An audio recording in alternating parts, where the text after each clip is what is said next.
Welcome to Around the Horn in Wholesale Distribution with Kevin Brown and Tom Burton.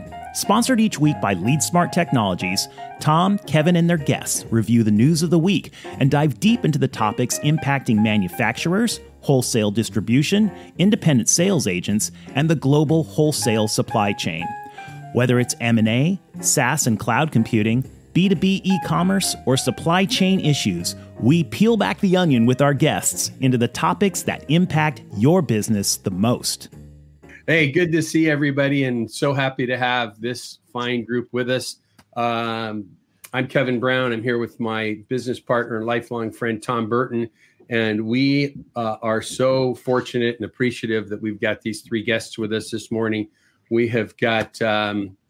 I've had people this week reach out and mention legends.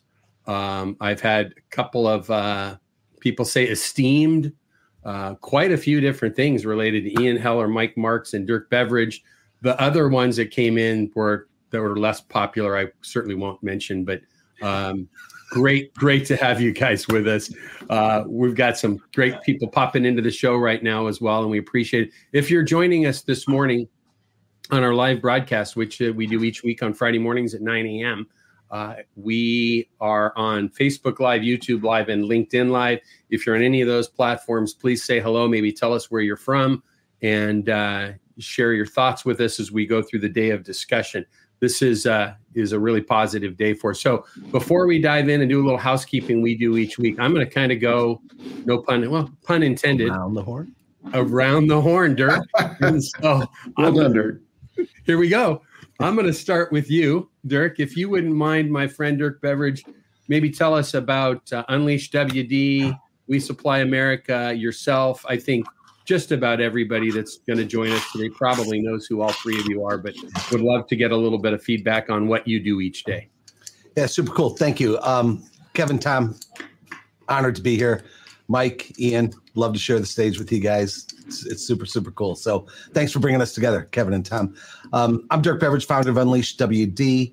Over the last 30 years, we've developed a platform that is designed to help distributors rethink their business and remain relevant, profitable, and sustainable in this age of disruption. We do it through our keynote speaking, our strategy workshops, and the like. Over the last 3 years, you put it up on the screen.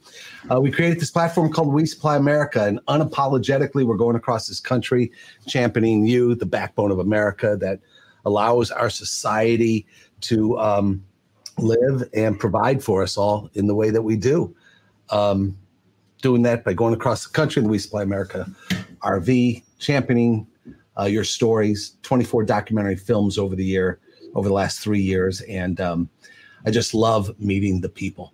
Our passion right now, over the years, we've really focused on sales. We've focused on innovation. We've focused on technology. My passion right now, because of these last 3 years, is people.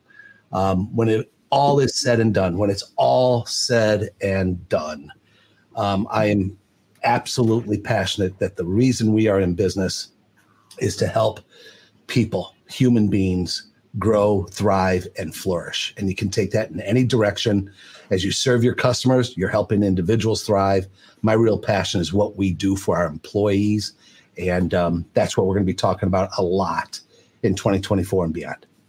That's awesome. Thanks, Dirk. I was just going to share with everybody, if you haven't watched, first off, if you haven't heard Dirk, Mike, or Ian speak, you need to find an event to get to hear any of their keynote speeches. They're all unique in how they do them. I'm going to leave it at unique, but they're all phenomenal, and no one has ever left hearing any of the three of you give a keynote without takeaways that they can use in their lives and business. So, Dirk, thank you for that. I saw Dirk do a keynote, and I think you lost 10 pounds by the time you were done. You were like soaking wet from running around this.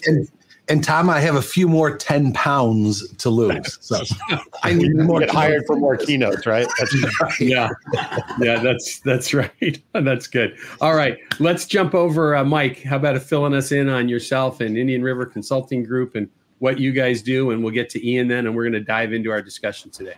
Sounds good. My name's Mike Marks. I am the founding partner of Indian River Consulting Group. Used to be the managing partner. Mike Emerson's our current managing partner. I'm old, And I told the other partners, I said, I want you guys to treat me like a lump in a toothpaste tube and squeeze my butt out of here as fast as you can. But we work with distributors, and the work we do with manufacturers is basically helping them understand channels and the role of a distributor. So we've done a lot of projects from small distributors, mostly medium and large size distributors, and written a bunch of books. I'm a research fellow with NAW and sort of teach a little bit academically and just have a lot of fun and have a really good girlfriend. I get to race sports cars. Mike, how many years have you been doing this? Oh, geez. There were dinosaurs when I started. We started the company back in '87. And it was either going to be, with the two names, it was either going to be Indian River Consulting Group, because out of the corner of the bathroom you could see the Indian River, or it was going to be Roger and Mike's Excellent Consulting Company. We had to go through that. Fortunately, we made the right decision. You can tell what movie was big at the time. Yeah. That's very, very good. So you're a California guy originally and living in Florida now, right? Yep. Went to school in California and lived in 44 places. Wow. And other than a brief bout in the 60s with LSD, it's all been on the planet. We're good. We'll get into that. We'll get into that in a different show. Hey, Kevin, can I jump in real quick? And I'd like to give a shout out to Mike. When the pandemic brought itself across the country, we did this thing every Sunday afternoon. And Mike was kind enough to be one of the first individuals to raise his hand and say, Dirk, how can I help? And he and his partner came on and brought some absolutely needed insight on doing stress tests of businesses. And I think that was absolutely super timely. And it's just a little microcosm of what he's been doing over the years, but something that he did to help this industry at a time in need. And I still thank you for that, Mike. You're welcome. Nobody cared about cash until they didn't have any. Right. Right. That's good. Hey, a quick question before we have you dive in here real quick, and then we'll get into our questions and discussion for the day. Have the three of you ever shared a stage before? Yeah. Together? I'm old and I can't quite remember specific. Never the three of us all together, but the two of us, Dirk and I, and Ian and I. Yeah. So and me and Dirk. Yeah. So, I figured you guys all might have been together, like bookending keynotes of events and stuff like that. That's kind of how it plays. I'm just trying to have something be a first in history here this morning. Saw it here first type moment. Mike and I were in the same federal prison for a while. Yeah. And I may have been wrong about Tom Burton, because maybe we did go through rehab together. He's looked really good. Yeah, it's starting to come back. It's starting to come back. Is it? Okay. Yeah. Very good. All right. Well, let's jump ahead. And Ian, please take us and get us back on control and on track here. If you would. That's not a fair thing to ask me to do. Control. No, not Ian. So Distribution Strategy Group is a media and analytics company. We do a lot of thought leadership content like webinars and white papers and discussion panels of distribution executives and technology executives. We have a podcast that I think Dirk and Mike, you've both been on our podcast now. We also have 3 subscription analytic products to do Net Promoter Score, employee engagement, and market demand estimation. We did the first ever industry conference on artificial intelligence in October, and we'll do another one in June. It's awesome. Your AI event last October was fantastic, well attended, and I'm appreciative of having been there. We were exhibiting at that as well, but I got to meet some of the speakers, and actually Lynn Chase is going to join us in April on the broadcast here. Yeah, my business partner, Jonathan, has a PhD in computer science in AI. And when we became equal owners of the company, AI wasn't such a big deal. And I'm glad, because he could have negotiated more than that. Right. Yeah. And Kevin, if you don't mind, I'm going to jump in too from working with Ian. Man, when Ian, you and Jonathan joined partners to create the business you filled a big hole in this industry to bring the needed thought leadership. I mean, in so many different dimensions. And then you already mentioned it, how you guys jumped on the AI to really help distributors rethink and bring that in. Your leadership is absolutely commendable, buddy. Oh, thanks. I really appreciate it. I mean, you guys are both invited to the conference. You're friends of the firm, so you get the 100% discount as attendees. So when can I become a friend of the firm? when you don't get the leads. So okay. or speak. Well, this is the last one. Or speak. Okay. I don't care about the leads. So yeah. Very good. Well, for a company called LeadSmart, I would think you care about the leads. We do. We may. It may be something important to us. All right. So before we jump ahead, two things we need to do. Tom, will you do me a favor and highlight Phil Samuel's comment there? This is the kind of stuff we're hearing. Yeah. The greatest collection of distribution minds to be on one podcast in the history of the industry. All right. Let's just call it a day. Gentlemen, by the way, just so you know, I have compromising photos on Phil Samuels. He's got a really good BS filter. Yeah. So okay. Very good. He paid for the front row seat for the floor seats here. So make sure we treat him well today. Yeah, he paid a little bit extra.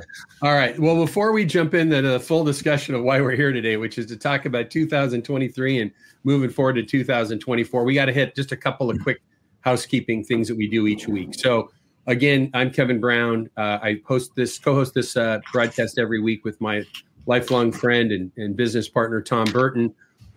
We are the co-founders of LeadSmart Technologies. LeadSmart is an AI-enabled CRM and customer intelligence platform that helps wholesale distributors and manufacturers gain deep insights into their business that they've not had before that are actionable to help accelerate growth. LeadSmart is the sponsor of the Around the Horn in Wholesale Distribution podcast. Again, we do it every Friday morning, 9 o'clock Pacific, live on LinkedIn, YouTube Live, and Facebook Live. And later in the day, this will be available, today's recording, as all of ours are, on Apple Podcasts, Spotify, Odyssey, Amazon, all the popular podcast formats. If you are listening in at a later time on the podcast, you don't get to see these 5 handsome faces that are with you today. And we'll have some images that are going up today and so forth, but you'll be listening in. What we talk about in a normal week when we don't have these esteemed guests with us to talk about 2023 and 2024 like today is the newsletter that we publish each week. What we try and do is consolidate some of the news from around the world in the economy and technology, artificial intelligence, sales, marketing, mergers and acquisitions. We bring all that information together into a single newsletter. We send that out. We've got thousands of people that get it. If you would like to get that newsletter that we review typically every Friday, and you do not, a couple simple ways to do it. Email us at hello@leadsmarttech.com, or even simpler, if you want to see any of the past episodes or listen to those, www.aroundthehornpod.com is the website. This recording will be there later in the day. All of ours, you can sign up for the newsletter as well. Last thing I'll ask you is if you enjoyed today's content or if you've been with us before, click the like button, hit the share button. If you're not following us at LeadSmart Technologies on LinkedIn or any of the other social media platforms, please do so and share this with your friends so they can join us and see great guests like we have today. So that's our housekeeping. Let's dive in, guys. How's that? Let's go. I put together, with the help of Mike, gave me some feedback, and everybody here did. I've got a bunch of questions. We'll see how many of them we get to, but there is no format for today, so we're just going to chat.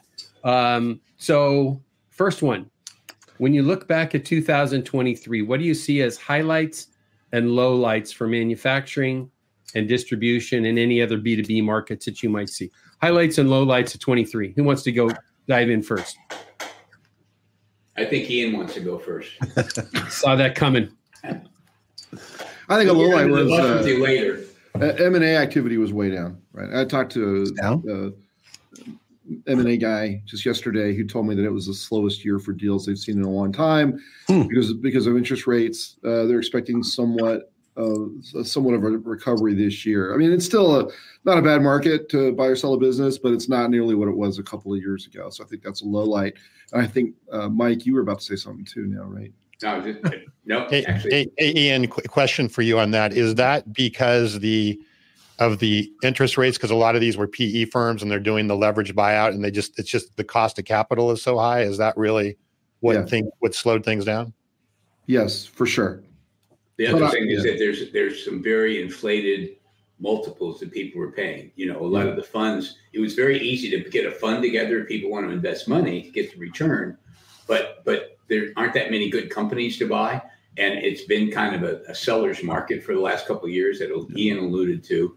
And that pendulum is coming back relatively rapidly. And the thing is, you can't go out and pay 14 times adjusted EBITDA for a distributor and ever have it be accretive. Wow. Yeah. So it just, people don't know the math, and there's a disease out there called crazy to win. And there's a lot of zombie PE funds that are out there right now just because of that. And so there's kind Sounds of like the tech space. Sounds like the tech space. There's a lot of zombie VC firms out there as well right now. Yeah, so. you're right. Just think about the fiber market when everybody was going to change everything, and how that went way up and how it came down super fast. So good. Dirk, anything to add to that? Not to the mergers and acquisition. What I saw in 23, again, on the people side of things, guys, is the continued struggle to find the right people for the right positions. Yeah. And it's not going to go away anytime soon. You want to maybe expand on that a little bit, Dirk? How many with your We Supply America tour, how many stops did you make this past year? Last year was around 30 different stops, about 85 over the last 3 years. And continuing theme, right, of getting people. Without question. And a lot of the struggle is obviously in the deskless workers, right? And the second and third shifts is one segment of that as well. And I believe that there's work that we all can do, from looking at the problem tactically to really being more strategic and looking at the employee value proposition that we've put together and other things that we can talk about going forward. But the people and talent issue, again, the conversations I've had has been big and will continue to be big going forward. Dirk, is this? Can I make one last thing? And Tom or Kevin, what I'd love to suggest is if we play back the replay of how you listed the newsletter that you put out, which is absolutely amazing. And if you look and if we replay that back, all the different things you try to discuss in this newsletter, what was left out of your list? We didn't discuss that a whole lot. We didn't discuss labor a lot. People and talent was left out of your list. And going forward, to remain relevant, I really believe that we need to change this narrative. Technology is important. M&A is important. AI is critically important. But none of it works without people. And unfortunately, people have been relegated to a second, third, or fourth conversation. We need to raise that up to be a first conversation. Love that. Will you help us do that this year, Dirk, on this platform? I will do that. We should throw rocks each week if we're missing stuff, right? That's what we Yeah. I have a quick question on that, Dirk. Is the people issue predominantly a generational issue that people are retiring and it's hard to find people? Is it people just not wanting to do the jobs? What do you think is the primary, or is it all of the above? Yes, and yes, right? So the demographics are absolutely critical. The macro trends, there are 3 million more jobs available than people searching for jobs right now, right? You just can't overcome that. What does that mean? It suggests that we have to take a look at, again, our employee value proposition even deeper. We got to look at the definition of work. We got to look at the changing needs and wants and desires of employees. COVID absolutely accelerated the needs and wants and desires of employees. So we got to rethink that. We have to rethink our leadership. I've been in, Mike and Ian, have you guys been in conversations with people? And I've been in conferences where somebody will raise their hand and they'll start pointing the fingers at this younger generation. They don't want to work. They're not collaborative. They want to become vice president overnight, whatever it is, right? And I believe that's just the wrong mindset to bring into the problem. We have to look in the mirror first. Hey, Dirk, people have been saying that. The older generations have been saying that about the emerging generations since you could find engravings by ancient civilizations.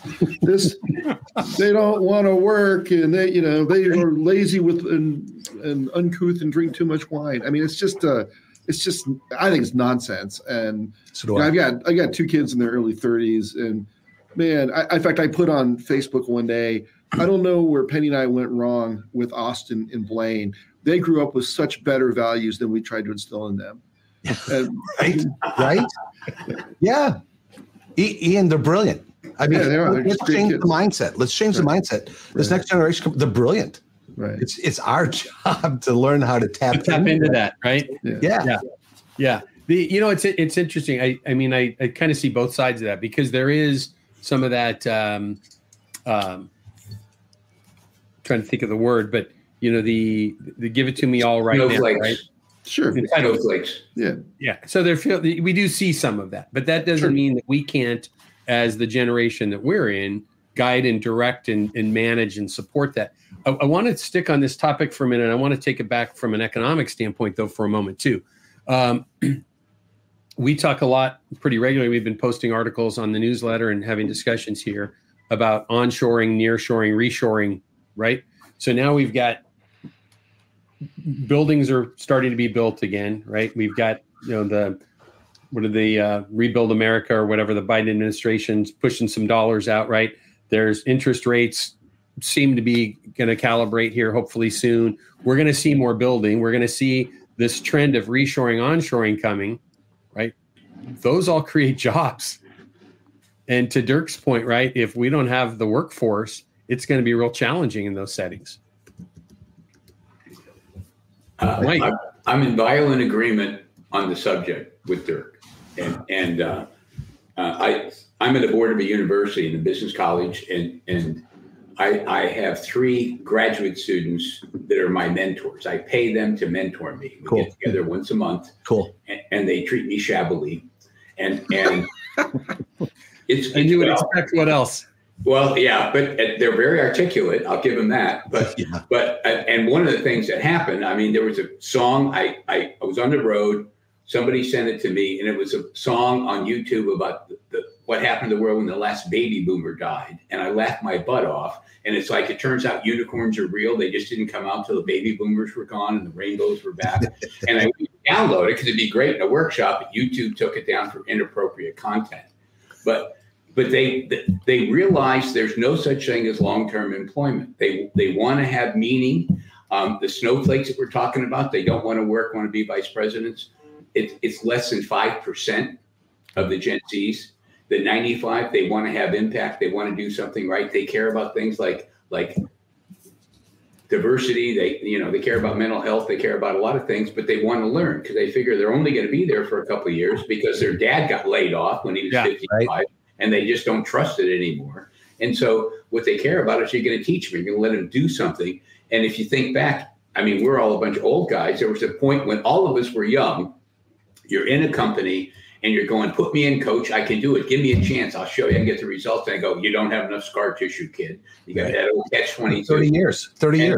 Right. Well, and they're going through that same thing now. And they're talking to these old geezers and they're just really frustrated. The problem is the CEOs and the senior leadership need to change their perspective. Agreed. And there's no shortage of talented, committed people that want to go do something, but they're going to do it their way. And the other thing on all this remote work, to me, there's a lot of ways you can have flex work, even if I'm second or third shift in a warehouse. Yep. And I mean, just nobody's bothered to even go look. Bingo. And one of the things that we found is that good companies, leading distributors, are throwing out their employee handbook because they say weak middle managers hide behind it. I have a really good person, a young Gen Z that I want to preserve. Their father's dying or something. They need some time off. We say, well, no, we only give you, 3 days for death in the family. He's not dead yet. You got to wait for your dad to die. And I mean, I'm not making this up. This stuff happens all the time. And so, but when you throw out the employee handbook, that person is really valuable to you. You go, take care of it. We'll worry about it later. Because if you don't have the manual to hide behind, when Susie Shortcake, who spends all of her time on the phone talking to her boyfriend, wants time off, it takes a strong manager to say, no, you're not a core part of this. And so, the senior executives have to change. And if those that figure it out, it's really interesting. A players are loyal to other A players and coworkers, not the companies anymore. So you need to create an environment that A players want to go to work for you. And if you do, you're going to be brilliantly successful. And if you don't, you'll suck. Yep. So if I'm running the distribution or the manufacturing company the way that my grandfather ran it, with the same same processes and same come to work times and the whistle that goes off at lunch and so forth. And I've got something coming to me probably. Yep. You're way past the Best Buy date. Yeah, there we go. Okay, Kevin, do you mind? Can I just give 3 data points that support what Mike said and this? So 3 data points that I think help tell this story is, according to Great Place to Work, only 16% of employees are flourishing. Only 16% of employees are flourishing. We can do better than that. Okay, now hold on to that. Deloitte then goes and reports, let me get the numbers right, that 96% of employees say, listen to what Mike just said, 96% of employees say that well-being was the responsibility of organizations. Yet, only 79% say that well-being is being designed and integrated into work. There's a gap there. And then third is our own Future of Distribution report says that 95% of distribution leaders believe that we must have the mindset and the ability not just to help people do their job, which is traditionally what we've done, trained to do the job. 5% of us believe that we must have the mindset and the ability to help people and our employees thrive, not just professionally, but personally as well. And that requires we rethink how we lead. It requires the definition of what work is, how work gets done. And so there's this big gap in terms of what we must do to address this inflection point of what work is and who's going to be doing the work, why people work, so on and so forth. That's good. I like that. All right, gents. We're going to need to pop ahead here to some further points. I want to say for the record before we leave this topic, I'm a Gen Z and I like to work hard. I like to work my ass off. So, I must be one of the exceptions as the Gen Z guy. And Did you do a lot of crack in junior high? It's because I work so hard. I look older than I probably should. Right. Okay. All right. Yeah. Okay. Very good. So we talked about the 2 lowlights of 2023. Let's go 1 minute each. This could be tough on highlights of 2023. Ian, we'll throw it to you first. Oh, Mike wants to go first. Go ahead, Mike. Well, there are 2 things. I mean, you could spend all day talking about stuff that happened, but 2 of the things that kind of stuck with me is that we're out of the talking stage on distributors engaging in digital. They've gotten past the point that digital is going to replace salespeople. I mean, people have figured out digital is supposed to enable our team. And you're seeing it's more than just a major topic. People are spending money. There isn't a clear path forward. Everybody's still trying to stumble through. Some associations are doing leads. But the thing that to me that's been the most fun, when you look at industry consolidation, a lot of and I'll be very careful not to name names, but many manufacturers are actually starting to really recognize the value of the smaller distributors. The big distributors have tons of takeaway power, but they've got 300,000 stock keeping units, and there's no way a salesperson is going to be able to say grace over even a fraction of that. And so what they're finding is that a lot of the really big distributors end up being more logistics providers, but they can't do belly-to-belly selling and introduce new products. And a manufacturer that's trying to expand and get share, right, they need the small distributors that will actually advocate for a new product and belly-to-belly. We're still, and a senior scientist at IBM told me once, the thing that people screw up on digital is we're still analog beings in a digital world, and people still need to deal with people. Right. And the companies get so big, it's all about logistics and money and quotes. And so there's actually several manufacturers that have got a strategy that says, and just imagine Big Guy is the name of a company. I have a strategy that I'm going to grow the business that's not Big Guy. I want to reduce my share of that giant distributor because all they do is beat the crap out of me. Yep. And you're starting to see that widespread. I don't know if you guys have seen the big guys have become logisticians as opposed to salespeople, right? Good analogy. Right. I mean, Dirk, have you seen anything like that? Mike, I hadn't connected the dots until just now, but yes, I'm going to go visit a plumbing manufacturer in 2 weeks who has, they remind me of Apple. Do you remember when Apple pulled out of Macworld and everybody said, what? But they had a different strategy. This manufacturer has pulled out of KBiz. Imagine that.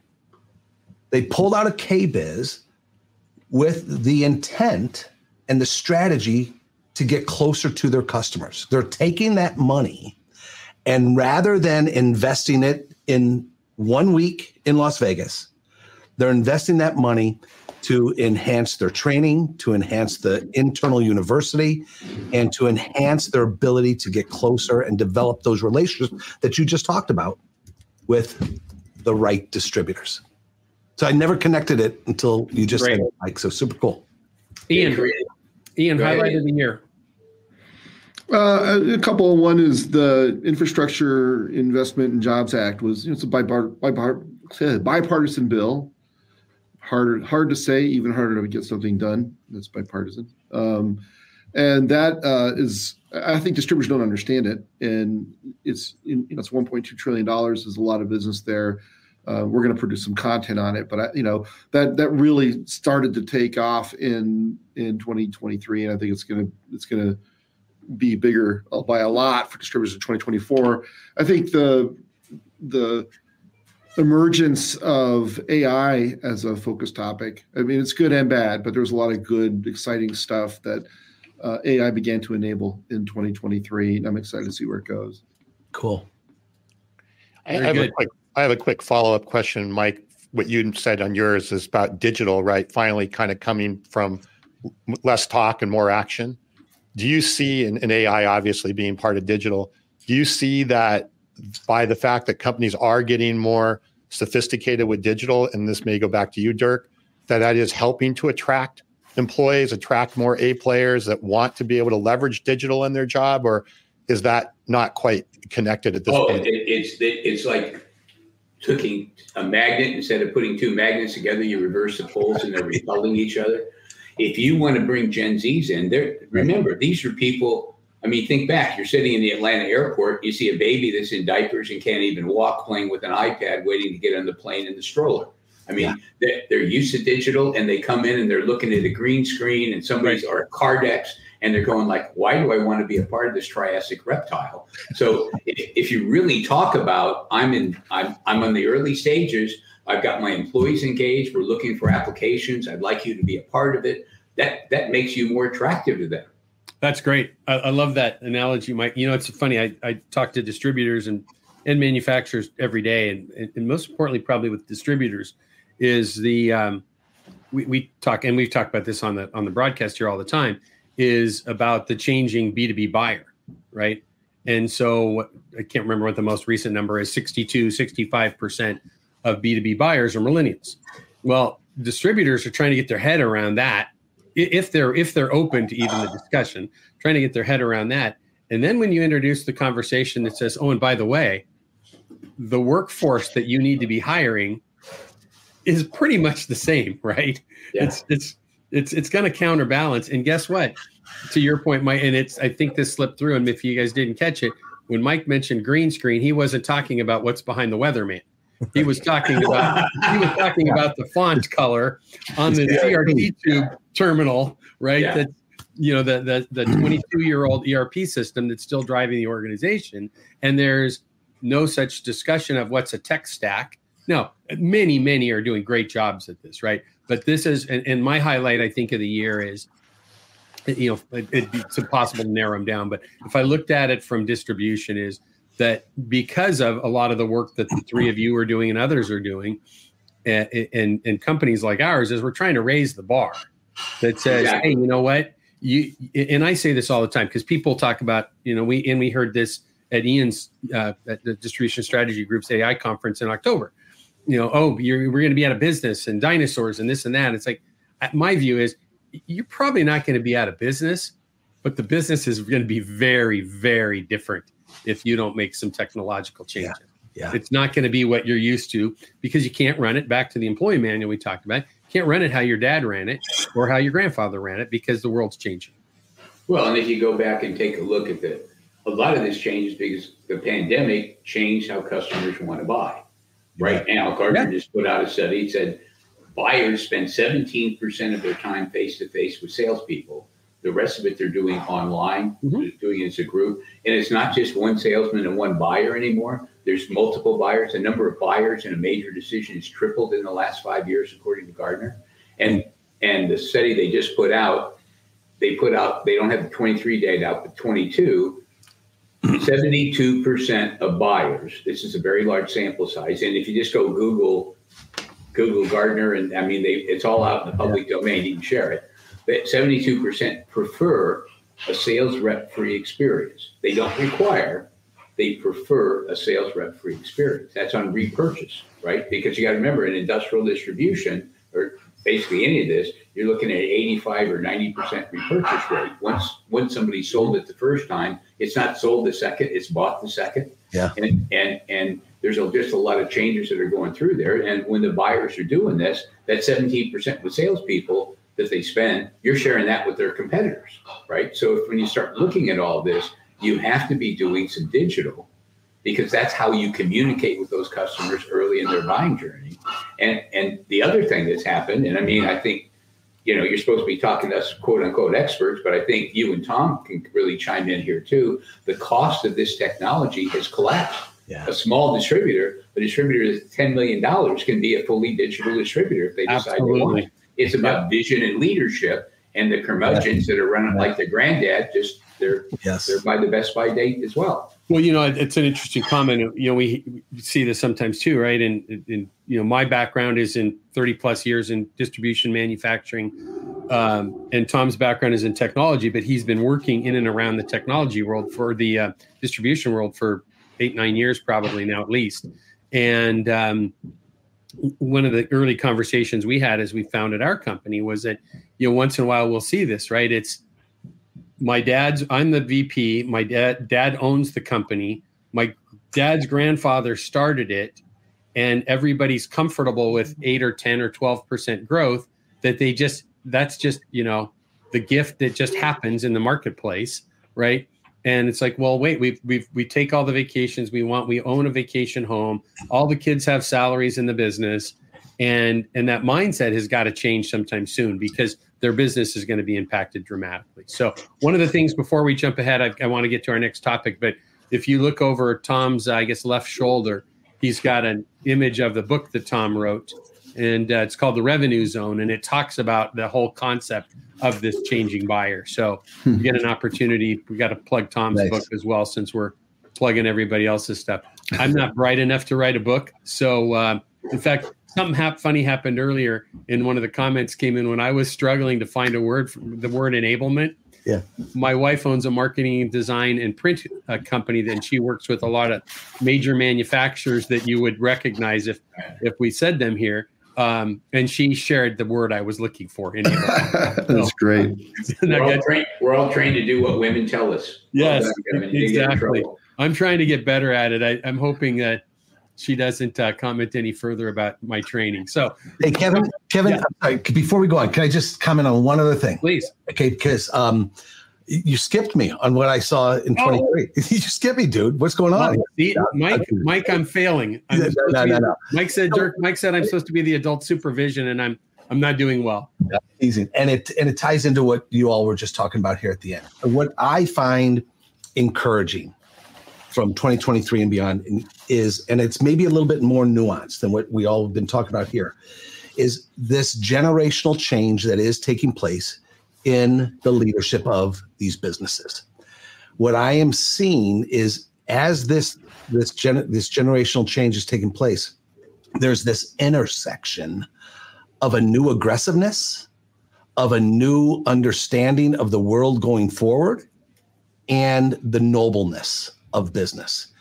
And this leadership, I just see it as coming together to be to bring a new world view to their business, i.e. everything you guys have been talking about being digital, about the changing customers' demands and the like, but also doubling down on the words we've used is the nobleness of the business, the goodness of the business, and what that means to the employees as well. And I see that being a great trend that is going to drive performance forward. Hey, Dirk, before we jump past that, Tom, let me just go real quick here. Is the noble calling of distribution, is that the phrase? It has been the phrase, yeah. When did you coin that? I wrote about that first about 4 months into COVID when I wrote an open letter called Shift to Tomorrow. Yeah. Okay. In that open letter. So the first time I heard you mention that, when I think we talked about this, we had lunch in San Diego early last year, and I had heard you use it a number of times in the past, and it kind of was like, that's a little hokey, right? Yeah. And then I started thinking about it, wait a minute, 75 cents out of every dollar globally goes through a channel, right? And that channel is distribution. And without it, our world stops, right? And I started using that, thinking through that noble concept, and it, what the people that we're all here talking to and about is the world can't go without it. And I think that term, well, when it first hit me, it was like, maybe that's a little over the top. But what it did is, and I love that it was a little over the top because it got me thinking. And it got me thinking about what it meant. So I'm glad you used a phrase like that, because I think it gets, and I'm going to encourage others to think about that, that, the calling of distribution, it's critical, right? Nothing happens without it. So I'm going to go ahead, Tom. Well, I what I'm hearing is, right, is I kind of put all this together, and Dirk, you just kind of, I think, put the bow on it. If you can create a company or adjust your company to have that purpose and that culture, right? And you combine that with, modern technology, and you combine that with the modern mindset related to the employees, like we just talked about. If you put those three ingredients together, I think you could skyrocket, right? But if you're missing any one of those ingredients, it starts to get a bit fragile, because I don't know that you could really have the A-team employees if you don't have the right purpose and the right culture. And I can have a lot of digital, but if I don't have it's like they all kind of are interrelated, is what I'm hearing, is we put all these three things together. Tom, would you restate those three things? Yeah, it's really just culture, right? And purpose behind that culture. I think, Dirk, to your point about the noble calling of distribution, it's purpose. But purpose is key to a culture. You combine that with the technology and the right sophisticated technology, or modern technology, I should say, AI included, then you combine that with the employee aspect of things, the right mentalities, as we were talking about earlier. I think that's the formula for success, if I'm hearing you guys right. It's neat. I like that. Consider it stolen. Well, just remember, if you take from one person, it's stealing. If you take from many, it's research. That's right. And Tom, go ahead, Dirk. I think you really captured it real well. And in my mind, from the purpose perspective, the tremendous opportunity we have going forward, is to operationalize that throughout the organization. Purpose and culture is talked about at the C-suite, that VP level, to a strong degree. But the further you get away from there, the more that is diluted. Our opportunity going forward is to work with those frontline managers, right? To truly help them what we call embrace positive leadership, understanding that they have the opportunity to help these individuals flourish in life. And science will tell you there's 5 things. There's 5 things that are required to flourish in life. And that's positive emotion, positive engagement, positive relationship, positive accomplishment, and positive purpose. The degree we can help that warehouse supervisor, the degree that we can help that individual manager bring those types of leadership skills to the work every single day, that's part of what you just said is going to allow those organizations to take off. That's great. I love that. So we're going to move to I've got a series of other topics we talked about, and we've already been touching on them a little bit. So Ian, I don't want to put you on the spot, but I'm going to come to you real quick, if you don't mind. We've touched on technology a little bit. We've touched on a little bit about AI. Let's chat amongst us. And Ian, if you don't mind, I'm going to ask you to kind of get this kicked off for us. But what are we seeing about changing buyer habits with technology, and is that impacting at all how manufacturers and distributors are working together based upon technology? Absolutely, 100% yes. As mentioned earlier, buyers increasingly want to have digital tools, and I think distributors are finally understanding that a lot of people shop online but don't put the order online, and so it screws up the attribution of websites. Thank you. So the distributors think that their website's selling $1 million because they're just looking at the shopping cart. It's actually selling 20 million because people are putting POs together on the website and then they're emailing them to you because that's how they buy. And so you've got to get the attribution right, because otherwise you're going to underinvest in your digital capabilities. I think distributors are starting to understand that. I think we talk to suppliers all the time. We get calls like off the record. We're really frustrated with our distributors' digital capabilities. We're thinking about selling direct or going through other channels. How would you approach our distributors to help them understand how dire the need is for them to fix their digital skill gaps, right? So, and we, walk them through, our approach, and I think it's helpful sometimes. But, Amazon Business last year announced they did $35 billion, right?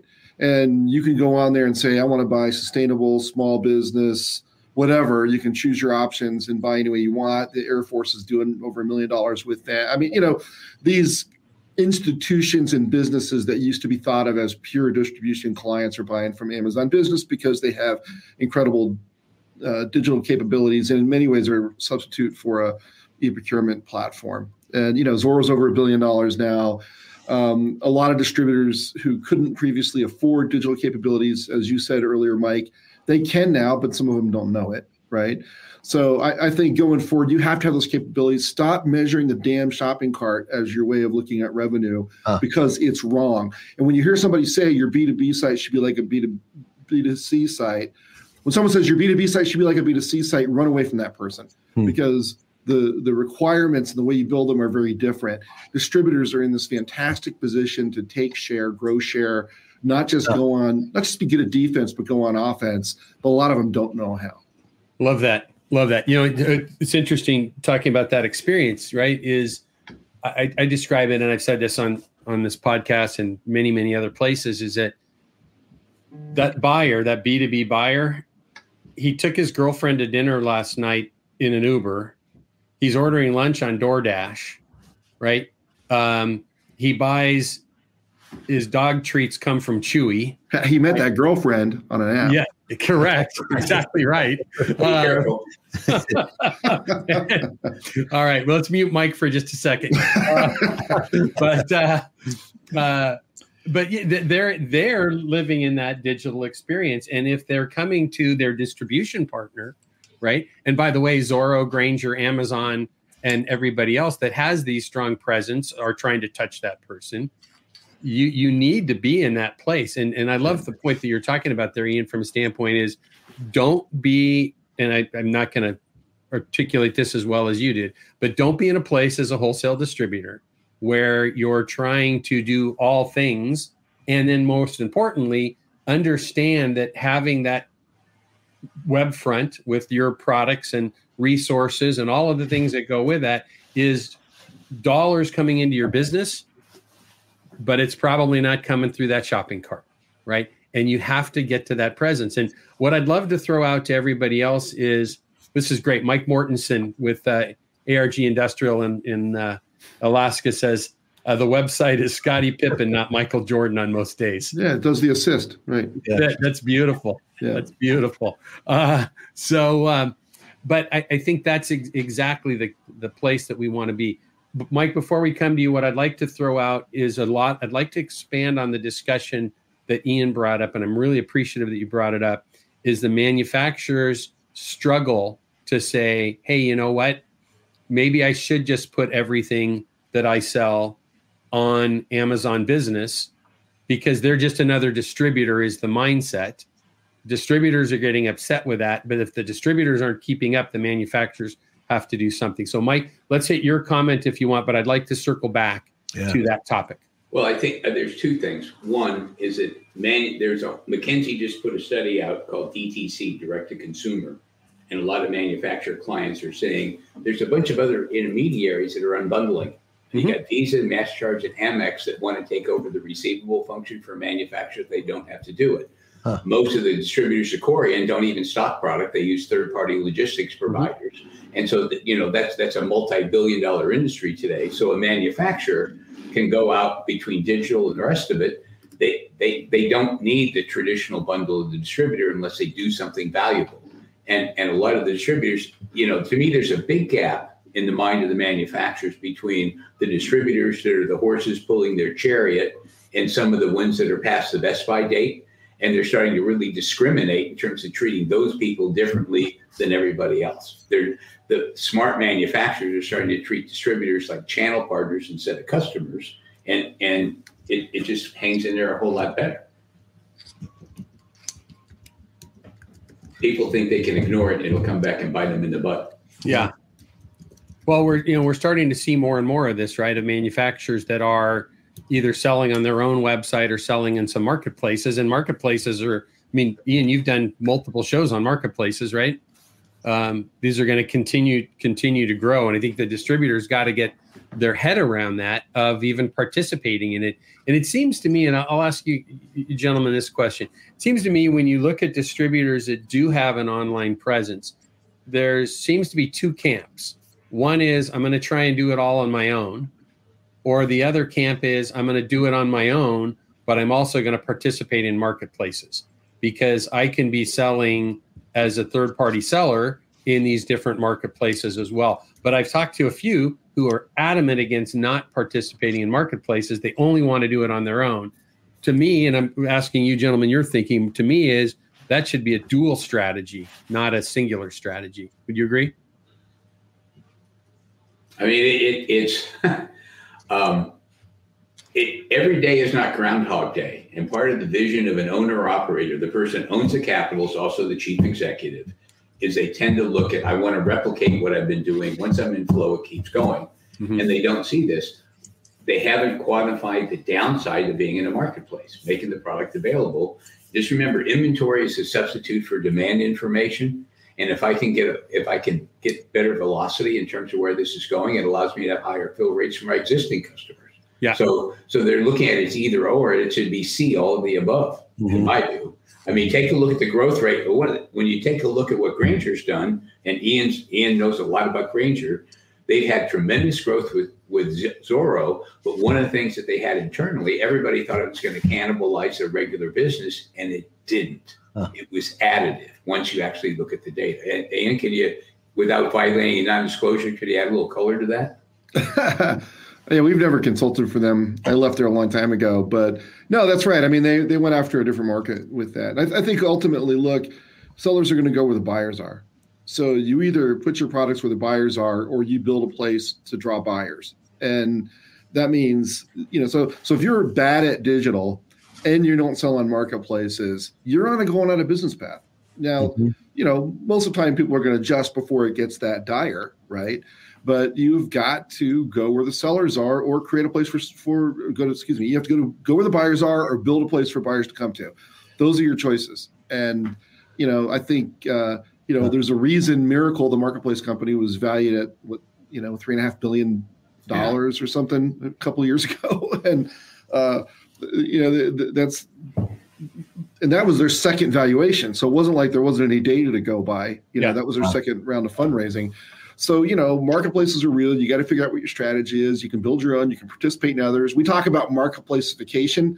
Like, MSC, for example, doesn't have a marketplace, but what they do have is you can do direct ship orders from their manufacturers. And so there's a bunch of stuff they don't ever intend to stock. Their manufacturers carry it, but you can order it from the MSC website. So that's a step towards rapidly expanding your assortment without building a third-party marketplace.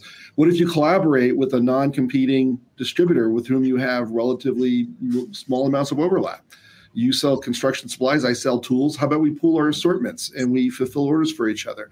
Or maybe it's half a dozen companies. And I remember at NAW, Mike, a few years ago, the guy, a guy from Motion and Kevin at ORS. And Kevin at ORS NASCA were saying, hey, we're talking about sharing warehouses and websites, right?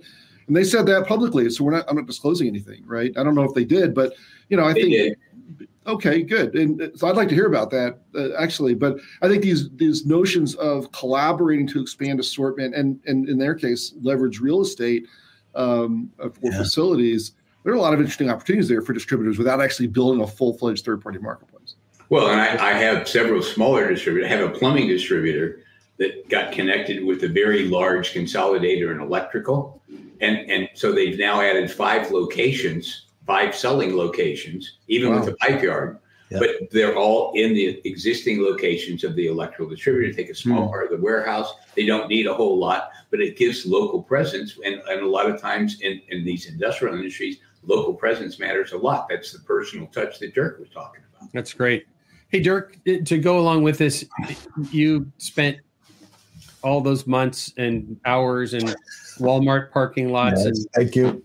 And Cracker Barrels or wherever they might have. You had some great campgrounds you stayed in over the summer too. I enjoyed watching some of those. But as we talk about e-commerce, with you traveling the country plus your regular work with distribution, what are you seeing as you're through your travels and this discussion about e-commerce?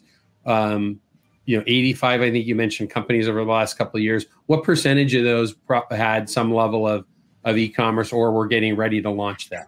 Yeah, Kevin, great question. And I'm not the person to ask. Okay. I really don't have a good answer on that. Here's what's going through my mind on this conversation. Yeah. I'd love to go back to how Ian started this. And what I'm really pulled into is, Ian, you mentioned there's the opportunity to get on the offense rather than just be on the defense, right? And a lot of great ideas in the last 10 minutes have been swirled around. I'd love to hear from the 4 of you, right? What would you recommend if you're sitting in the board with, a mid-market distributor right now who has been a little bit slow, to move to the digital opportunities in front of them, and you wanted to coach them on being on the offense rather than on the defense? What are the 1, 2, or 3 things you'd recommend that they start thinking about now? I'll answer that to start. Please, yeah. I would say, and we talked about this a lot on the show, is really treat your data with the respect that it deserves. Okay. These companies have a tremendous amount of data, and it's like every day. And I'm relatively new to this party as far as distribution, so I'm coming at it from an engineering tech background.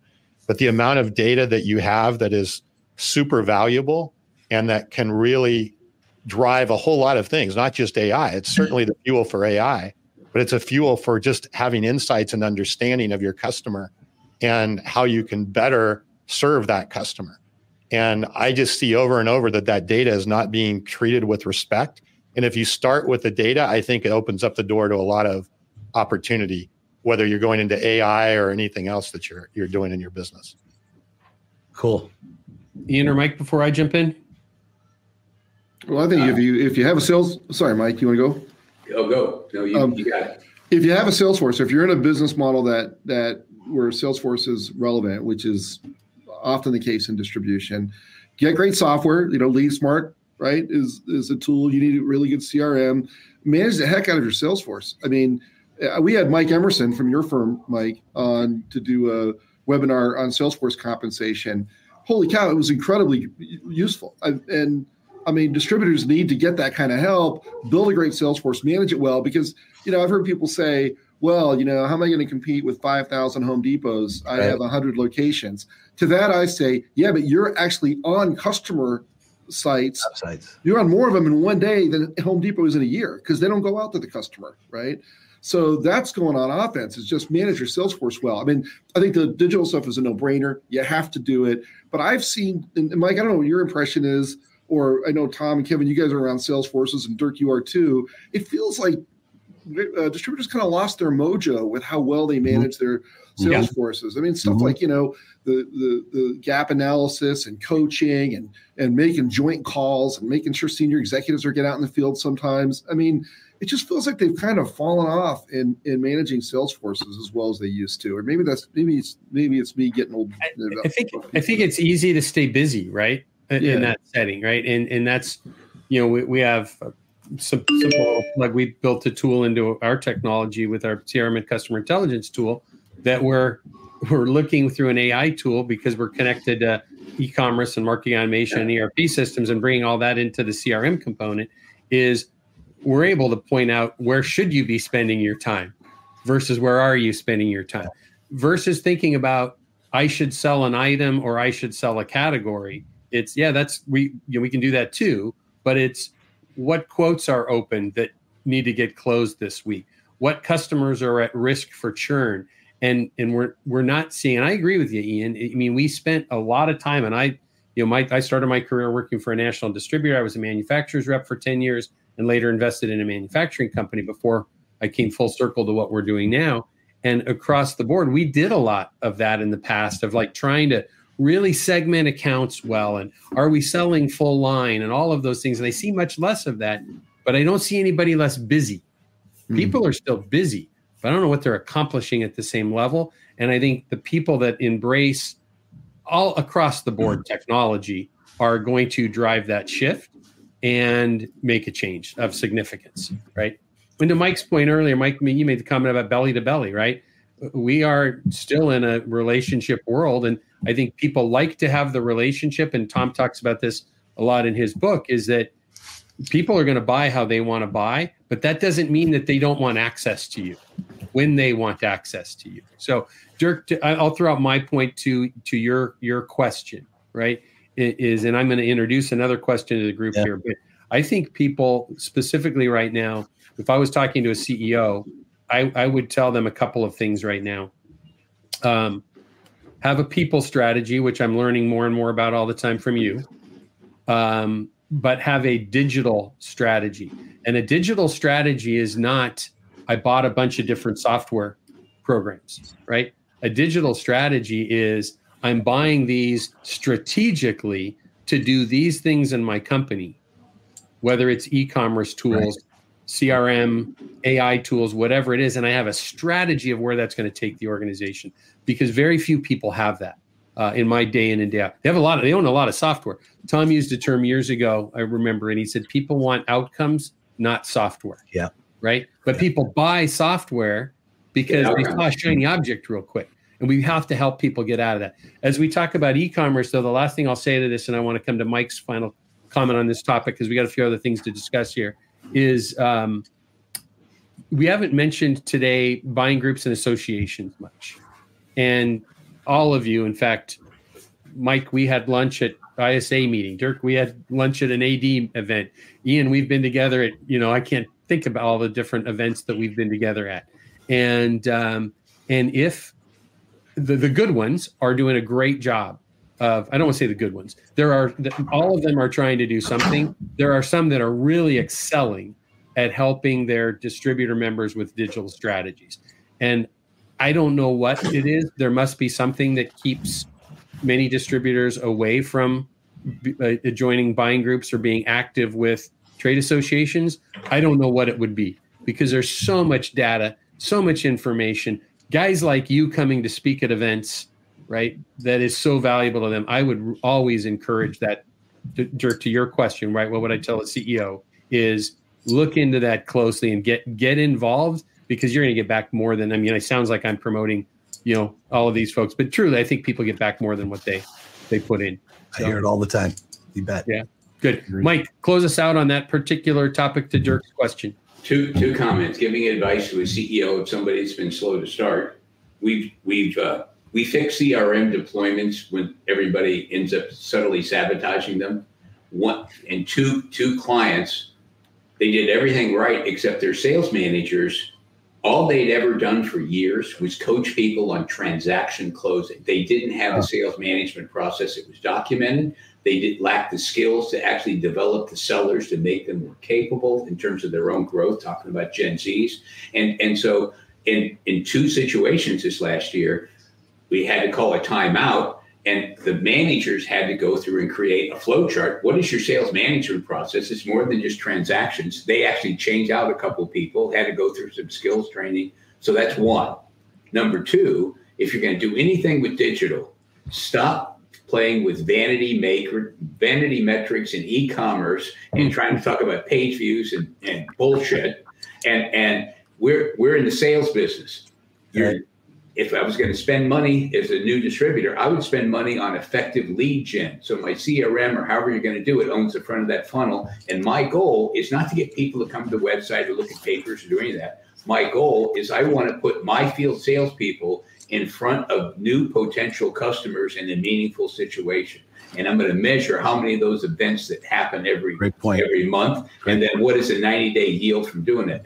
You want your technology to enhance your salespeople. The Star Wars stuff right now, people are actually talking about synthetic sales reps, but that's not to replace a sales rep. That I give one to each one of my sales guys. So all of a sudden, it can be almost autonomous selling. I'm using the predictive stuff that's like in LeadSmart and a lot of the other AI-enabled tools that are saying we should remind the customer they order this every 6 weeks. It's been 7, they haven't done it. And the synthetic sales rep generates the email, puts it in front of the real sales rep, and all he has to do is go click, click, click, and send it out. It significantly amplifies their capability. So instead of trying to be Amazon, try to really think about how do I build a set of tools so my field salespeople have a knife in a hand fight where there's no knives. I want to be the guy with the gun in a knife fight. I want the knife in a fist fight.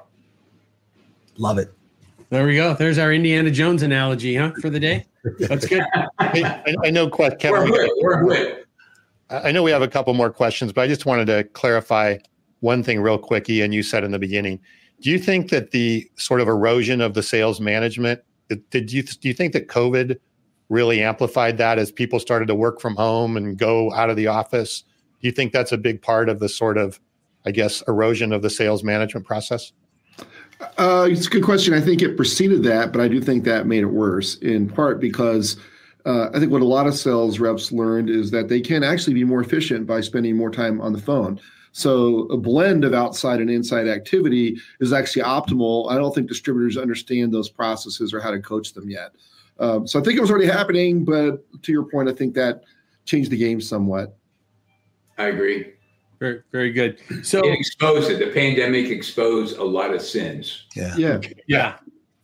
That's a great way to look at that. I think that is. And I think to Ian's point, right, that idea of inside, outside, and partnering inside and outside, right, in those settings as well is key. So, Mike, you had thrown out a comment or a question that we could use today. That was, what are some of the signs that a distributor is falling behind the pace of change? And before I'm going to ask for answers or thoughts on that, I'm going to throw it out there in a few different ways, right? Let's talk about it from a people standpoint, a technology standpoint, and then maybe a general business standpoint, or if there's something you want to add to that. But, what are some of the signs that a distributor is falling behind? And I think in this discussion, we could probably say distributor or manufacturer. What was the third thing? People, technology, and what was the third one, Kevin? Just general business. Okay, got it. Or the D, all of the above that you chose to add. How's that? Who wants to kick us off? Mike, it's your question. Why don't you go?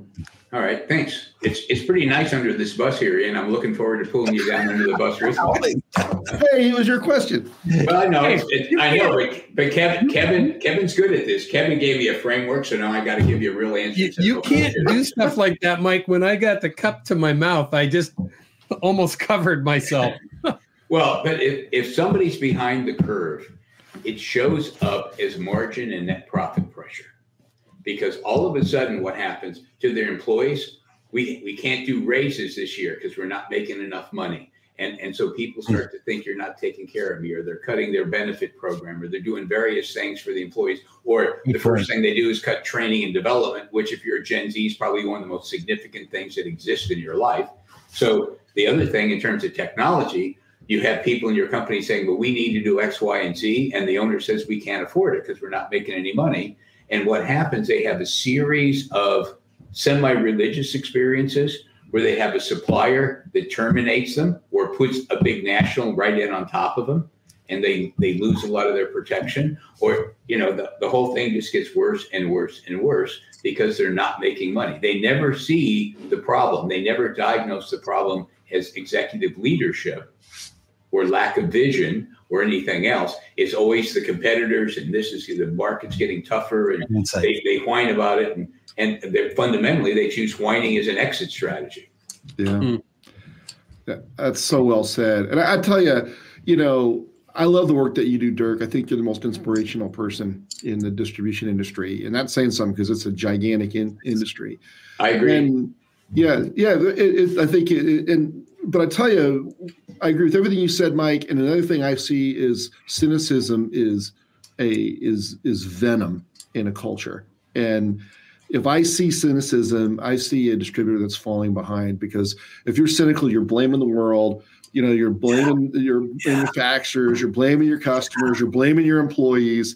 And what is really compelling about the work that you do, Dirk, is there's no cynicism in what you say or do, and there's no cynicism in the language or the spirit of the distributors that you call on. It's earnest. It's like one of my favorite shows in the last several years is Ted Lasso, right? Yeah. And I know it's a show, but Ted Lasso's not a cynical person. He's sincere. He's forthright. He has no malice. He has no guile, right?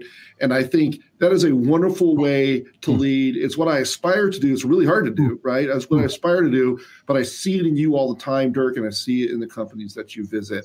And those are companies that are not falling behind because they take responsibility, they take accountability, and they lead with a positive, uplifting style.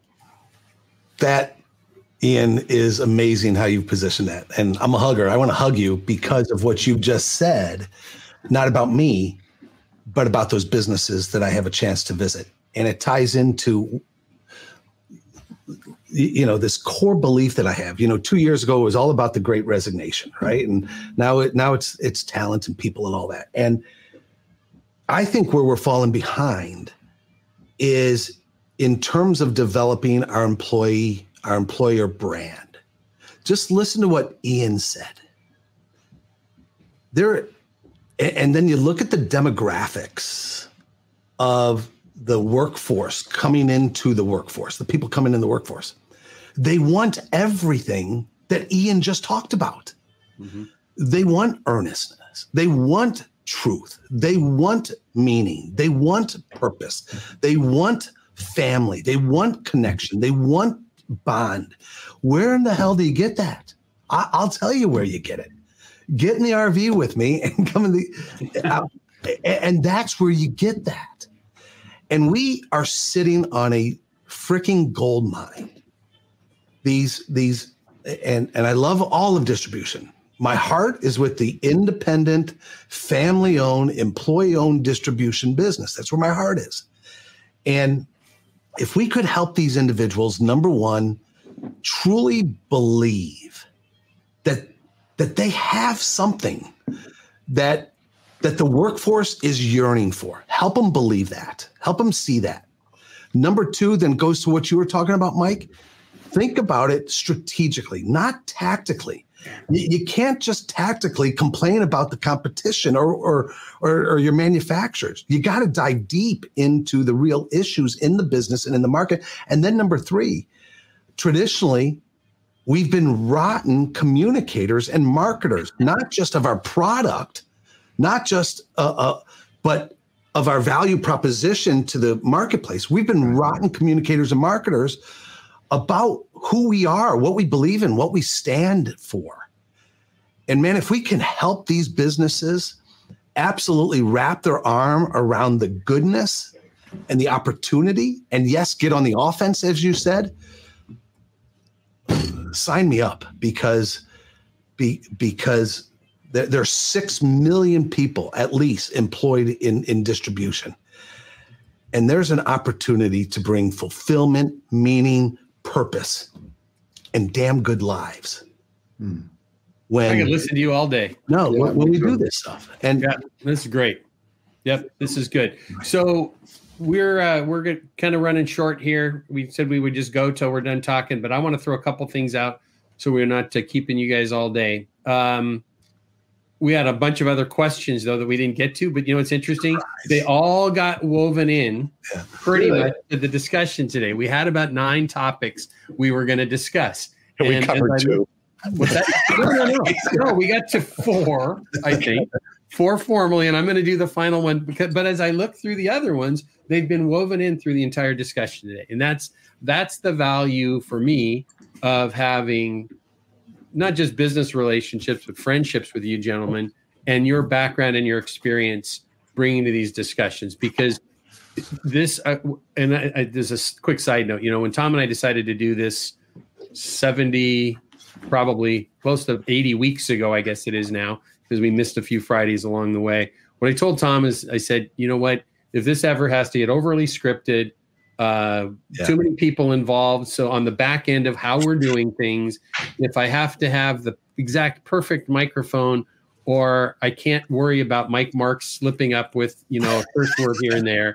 If we have to worry about this, I don't want to do this. I want to have a discussion. Tom and I have known each other for over 50 years, and we have a discussion every Friday morning.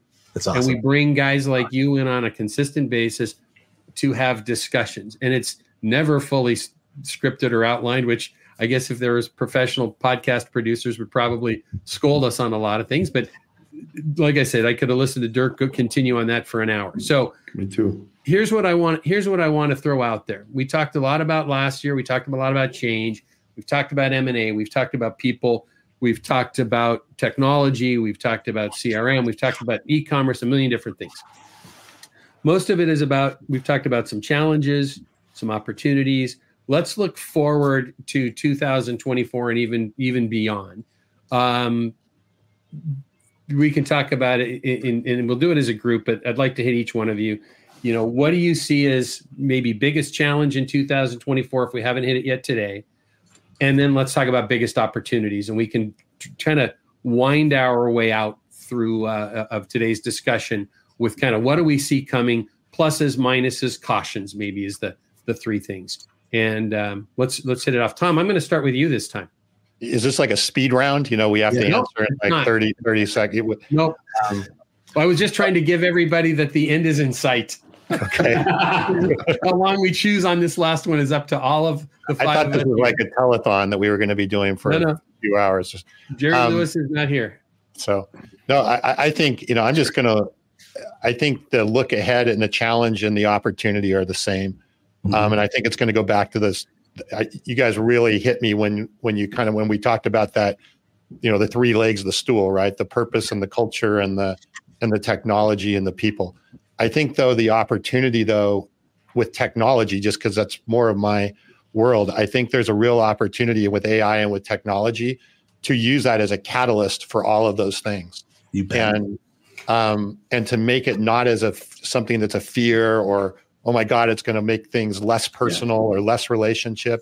I think it can make us all a lot better. I think on the challenge side is that we're not ready. I mean, I work with companies at the technology level and the distributors, and they're not ready. And so I think this next year has got to be a focus on readiness to be able to take advantage of the technology. A lot of the AI technology that's out there right now is not prime time. It's not ready for enterprise level use, but it's going to be. It's going to be before we know it. We're going to blink and it's going to be there. So I think the challenge is readiness right now, and the opportunity is that technology. All right, that was, I think, less than a minute. There's no time limit on this. That was good. Okay. Anybody else? Mike, have at it.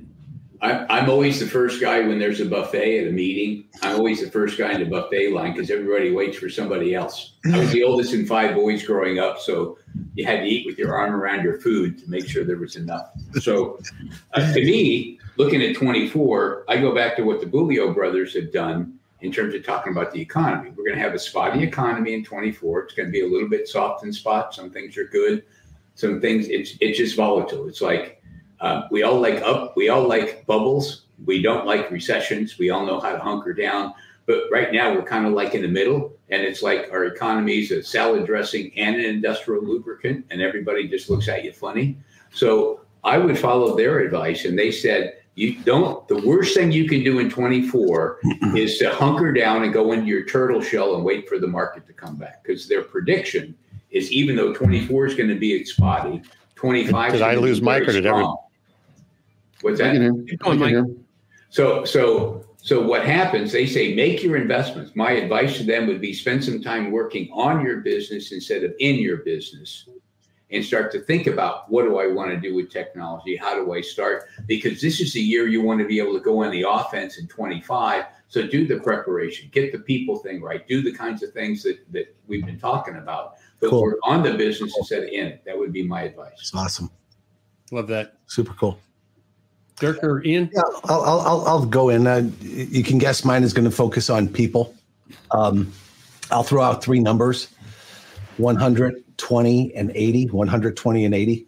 And I think generally we do an amazing job at training our people, 100% of our people, on the hard skills to do the job. We do a great job of training everybody in the organization of the hard skills to do the job. Why? Because we need that productivity. And then I think, so that's 120. I think we do an okay job with 20% of our workforce. The sales team, we're constantly investing in developing them. The emerging leaders, the women in industry, the high performers, we're investing in 20% of the individuals to help grow their capabilities. But the real opportunity going forward, in my mind, is the 80%. The 80% who really, there's part of our workforce that has been forgotten about. That once we've developed them to do the job out in the warehouse, to do the job as accounts receivable, that individual performer who doesn't want to be on a leadership path going forward, but our business stops without them. We have an opportunity to change our frame of reference, to change our mindset, to say, what can we do? What must we do? What's our responsibility and what's our opportunity if we focus on the 80% that we've forgotten about to some degree to help them grow, develop, focus on purpose, impact, and growing their potential. And I think if we are able to do that, the sky's absolutely the limit to where we can take our organizations. Beautiful. Boy, pressure's on you, Ian. Pressure's really on after all that. Well, I'm going to start with a negative, sorry, but I think one of the big challenges is going to be adjusting to AI-enabled cybercrime in 2024. Wow. Yep. Wow. So right now, you could be an electrical distributor. You could get a call from a customer that you've worked with for a long time, recognize that person's voice. Holy cow. They could, say, hey, I need $20,000 worth of copper wire and power tools sent to this address for a job I'm starting. You know this person, you recognize their voice, and then they send you an email that came from them, and the whole thing's a crime, right? I mean, that's happening right now. I wrote an article about this, and there's a Japanese company that lost $35 million because someone posed as a director of the board and asked them to transfer money for an acquisition, and it was gone. So, I mean, there are whole new ways of cybercrime that distributors need to adjust to, and they really need to get training on that now. And that all that earnestness and that personal contact makes distributors more vulnerable, because criminals are inherently cynics and opportunists, and the bad actors go after good people. Mm-hmm. So that's the bad side. The good side is that AI is going to allow distributors to compete in unique ways that a lot of the leading technology competitors are going to have a hard time matching, because AI can enhance people.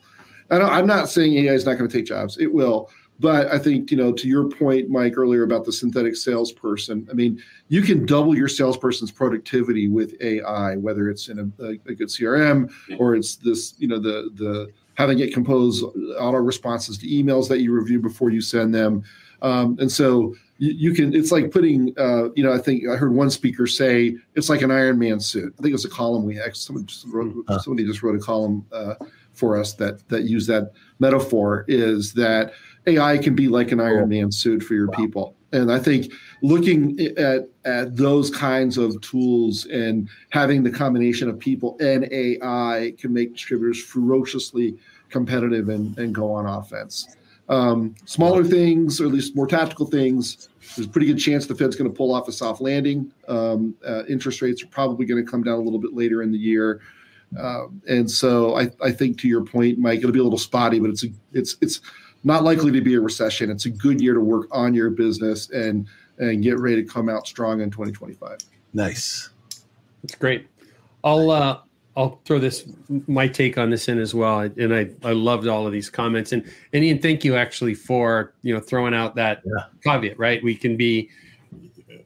can have fancy rose petals thrown around all the time and talk rah kumbaya, but that doesn't mean that there's, not elephants in the rooms as well. And I think your wise comments about, and we've talked about that a number of times last couple of months, Henry Schein, right? The huge medical distributors got hammered 2 times from the same cyber criminals, right, in their organization. And they've threatened that they're still there and they may come back, right? Which that we could talk for an hour on what the implications of that are. But I think that is cyber security is something that we're going to be talking about more on this podcast over the coming year. My take in looking forward is, and it recaps a little bit of the broad discussion we've had today, is whether you're a distributor or manufacturer, is go look closely at your business. Go dive into all facets of your business, the people, the processes, the buildings, the technology, and don't think that doing things the way we've always done them is, what's the old saying, right? What got you here won't get you there. I don't know if that saying has ever been more true than it is today. Things are moving in the world that we live in so quickly. Tom, literally, Tom and I go after this. We finish up here today. We go to a call with some of our development team to learn about the things they built this week. And I leave with my head just bulging, right? Yeah. For many reasons, but things are changing fast. Mike, you made a couple of comments earlier that some of the statements you made referenced the tools that they use within EOS, Entrepreneurial Operating System, right? If you're not doing things like that, I'm not saying that EOS is the answer, right? But change is upon us. And I'm not a naysayer that says you're going to be out of business, but your business is going to be very, very, very different very quickly if you're not looking at all of these things. And Tom mentions this all the time to me. He's never seen an industry that has more data available to them. And now is the time to take a look at all facets of the business to say, where do I want, if you're a family-owned business, where do I want this business to be for my grandkids?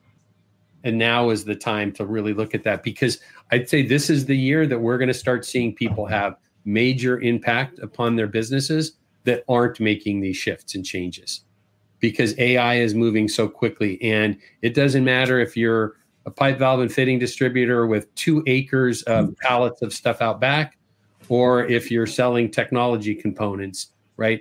The guy down the street is going to be taking advantage of this stuff. And if you're not, it's a big risk that goes there. So my closing thoughts on that. As we wrap up today, Dirk, takeaways from the day, any additional thoughts? I'm gonna ask a question as my takeaway, if you don't mind. Okay. Kevin, as you just said that, my mind is going crazy. Okay. I want to ask you a question. Uh-oh. How does the LeadSmart technology help these distributors that you were talking about? Sure. Take that data and use it in the way that you were just saying we need to? Well, that's kind of you, and the check should arrive by lunchtime. No, that's nice. I want to hear your answer too, Kevin. Yeah, in a nutshell, and maybe Tom will add to this as well, right, is to the point that distributors and manufacturers, but really distributors, and as we talk about these legacy family businesses, right? Yep. They've got generations oftentimes of data. Yeah. And, a great example of that, who's with us today, commented a couple of times earlier, was Dan Judge, right? That started Net Plus Alliances. Yep. And Dan's going to join us sometime soon for not our regular Around the Horn. We're just going to do an interview and have a chat with Dan. I spent some time with Dan this fall. But you look at the amount. Make him share his quarterly report with you. We you know what? We should talk about that. In fact, maybe that's the right time, Mike, to have Dan, because I read it when it comes out. We're partnered with Net Plus, spending a little bit of time and having having a beer with Dan is it's like having a beer with any one of you guys. I just walk away having learned so much. But in answer to Dirk's question, what we try and do as a technology company is very different than what traditional CRM companies do, and even some of the AI companies out there. We try and look holistically across an organization by taking data sources in from whether it's e-commerce, marketing automation, and obviously always ERP data wherever possible, combining that with what the salesperson is seeing. And Mike, you know what? You and I talked about this over lunch early last year. You mentioned as a number of 80-20, right? Companies should be putting 80% of the data into the CRM for their salespeople 20%. It doesn't matter if it's 60-40, 70-30, 80-20, whatever the number is, right? We should be flooding salespeople with information and data that's actionable. Yeah. And where we do something different in our company, to reference to Dirk's question, is we try and use AI-related tools to make things that are actionable, that serve the customer better. And when the customer has a better experience with your organization, salesperson sells more, salesperson wants to adopt and use the technology. You bet. Owners, and Mike, this takeaway, and Ian, you've talked about this many times as well as Dirk, is when you use technology right in your business, and we think we've embraced this in the tools that we've built through our AI tools as well as general CRM tools, is ownership and leadership gets far more return on investment, far more data, far more details than they would ever imagine from a technology investment, just by supplying data that's actionable. And what we've done with the AI tools that Tom and his team have built is now we get these reminders within the technology that says, hey, Dirk, these things are happening this week, right? These quotes, this customer hasn't bought. This customer is low in this category of purchases.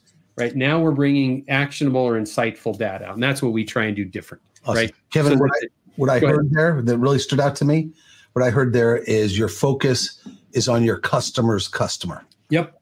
It's focused on the end user, serving the end user, backing into that to provide the data to the sales team to be able to serve that end user. I think I'll just add one more thing, a little sneak peek. You guys got me all fired up today, so I have to give you a sneak peek. Is we're using that data right now, and we're aggregating that in our CRM and using it in a bit of a traditional way right now. But what we're going to have, hopefully technology keeping up with our design, is that synthetic salesperson that you just talked about. Cool. And using that data to drive that.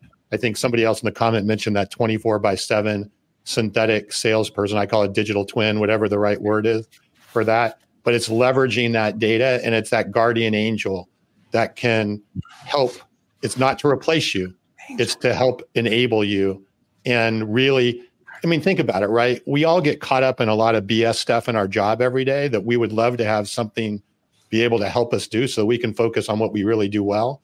That's what I see what we're going to be able to enable us to do. So a little sneak peek, more of this is coming. I had to tell you because you used the word and I couldn't resist it. But it all starts with having the data, right? If you don't have the data and that we're capturing, then that becomes the fuel to drive this. Otherwise, it doesn't work. And I know I've jumped in a lot. I love the term guardian angel, man. That says it describes it. Maybe that's what we should call it. Maybe that's what we should be calling it. I'm going to rename it. It's not going to be Channel Cloud. It's Guardian Angel. GuardianAngel.ai. There we go. We should buy that domain quickly. Go ahead. That's your role. You do that. Right. Ian, any closing thoughts? Thank you for those kind words, Dirk. Yeah.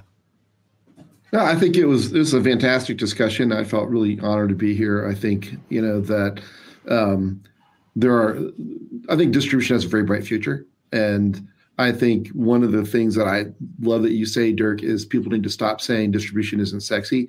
I've always thought of it as a fascinating industry and place to work. I've never really had trouble recruiting. Even when I was in Atlanta with HD Supply and we were competing with UPS and Delta and Home Depot and all these other, much richer companies, we were able to build great teams because we communicated vision and excitement and opportunity. And I think if you really believe that and you act that way, that other people get infected with that optimism and excitement. And so I think we got a lot of challenges ahead of us, no question about it.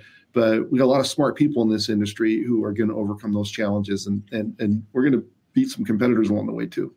That's great. Mike, wrapping up. Yeah, I think we pretty much covered it. I mean, the autonomous thing that Tom talked about, the synthetic sales rep, everybody knows in the military, if in Iraq, if somebody fired a mortar at us, we've got the round going back before it even lands within 6 feet of where they launched it.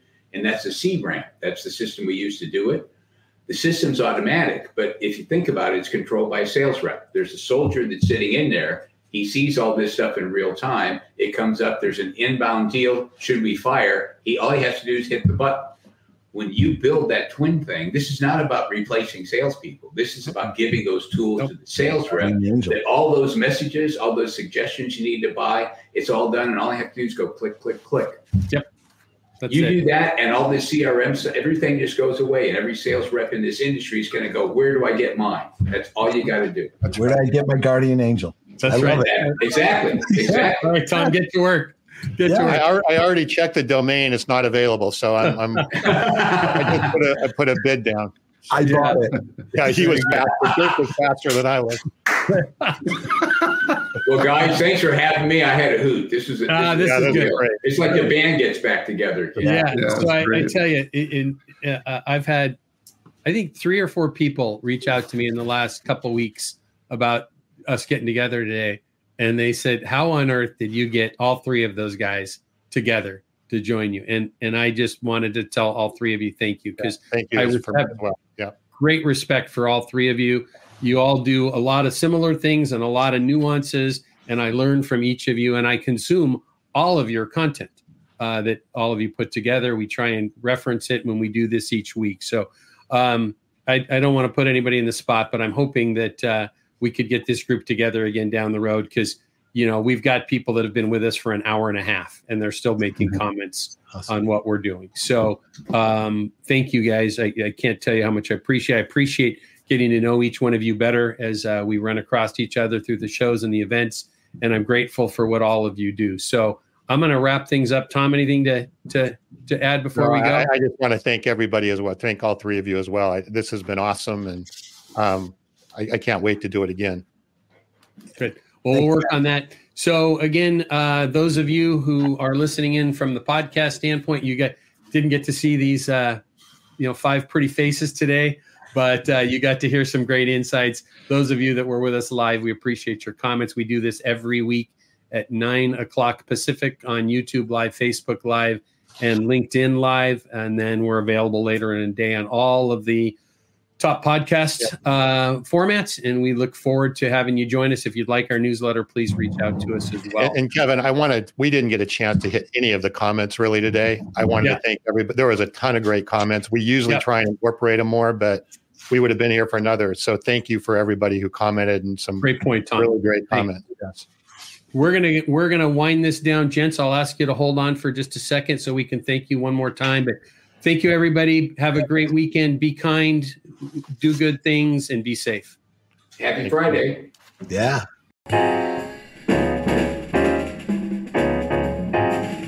We hope you enjoyed today's episode and our guests.